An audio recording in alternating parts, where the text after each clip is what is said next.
فبأي آلاء ربكما تكذبان. Sesuatu yang pertama kali diciptakan Allah. Hadisnya nomor 123, sahih li ghairihi, atau dia sahih dikuatkan dengan riwayat yang lain. Saya bacakan hadisnya dari Ubadah bin Samit radhiyallahu anhu.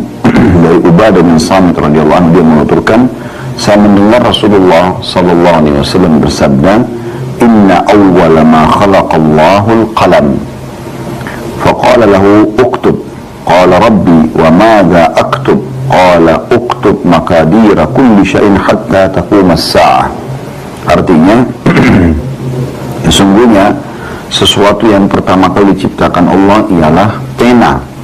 Lalu dia berfirman, atau Allah berfirman kepadanya, D-nya besar, kata ganti Allah, dia berfirman kepadanya, maksudnya nyanyi kembali kepada qalam, tulislah. Dia bertanya, wahai Rabbku, apa yang aku tulis?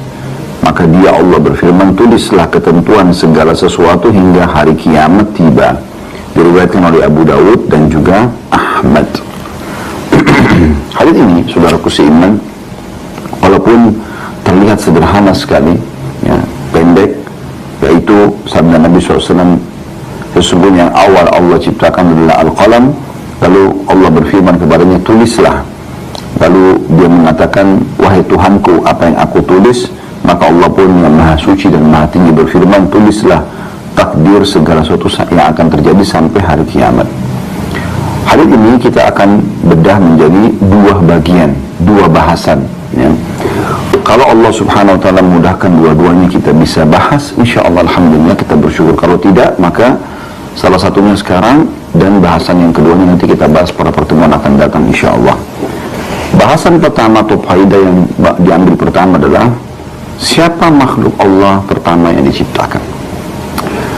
Karena di sini dikatakan awal yang Allah ciptakan adalah qalam. Apakah maknanya ini? Qalam adalah makhluk pertama yang Allah ciptakan? Sebagaimana juga dalam buku kita ini ditulis judul seperti itu, sesuatu yang pertama Allah ciptakan. Kita akan coba baca teman-teman sekalian pendapat para ulama berhubungan dengan masalah ini insyaallah ta'ala. Yang pertama, saya akan coba bacakan. Ada yang mengatakan bahwasanya qalam adalah makhluk pertama, sebagaimana hadis ini tentunya, ya, sebelum seluruh makhluk. Dan ini pendapat Imam Ibn Jarir dan Imam Ibn Jauzi, juga ada yang lain selain mereka, tapi yang paling menonjol adalah pendapat Ibn Jarir. Dia mengatakan setelah Allah subhanahu wa ta'ala menciptakan qalam, maka dia pun menciptakan awan yang tipis. Ini dinukil oleh Imam Ibnu Katsir dalam kitab Al-Bidayah wa Nihayah jilid 1 halaman 9. Dalilnya adalah beranjak daripada hadis yang sudah kita bahas tadi atau kita baca, hadis Ubadah bin Samit radhiyallahu anhu, bahwasanya Nabi sallallahu alaihi wasallam bersabda, sesungguhnya yang pertama kali Allah ciptakan adalah Al-Qalam.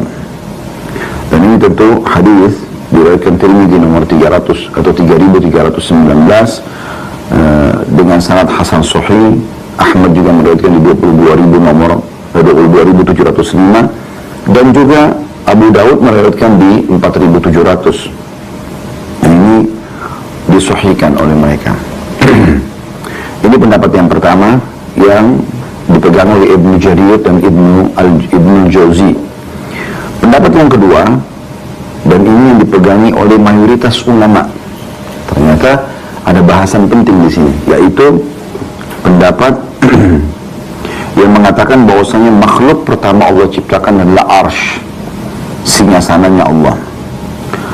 Ini pendapat mayoritas ulama, dinukil dari Abu Ala Al-Hamdani dalam kitab Al-Bidayah, juga disebutkan Wan Nihayah, kurang lebih di jilid 1 halaman 9 yang sama. Dan mayoritas ulama banyak sekali yang berpegang pada pendapat ini.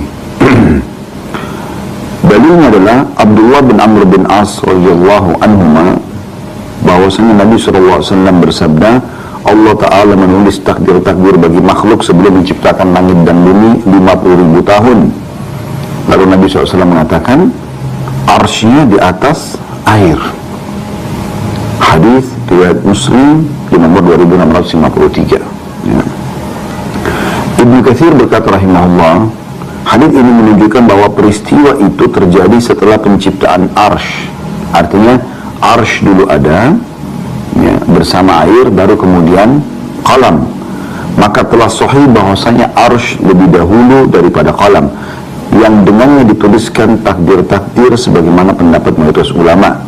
Adapun hadis tentang qalam tadi yang baru kita baca dan pendapat Ibnu Jarir atau yang ada disebutkan juga dalam buku kita, mereka menafsirkan bahwa qalam adalah makhluk pertama di jagat raya, bukan makhluk pertama kali yang diciptakan.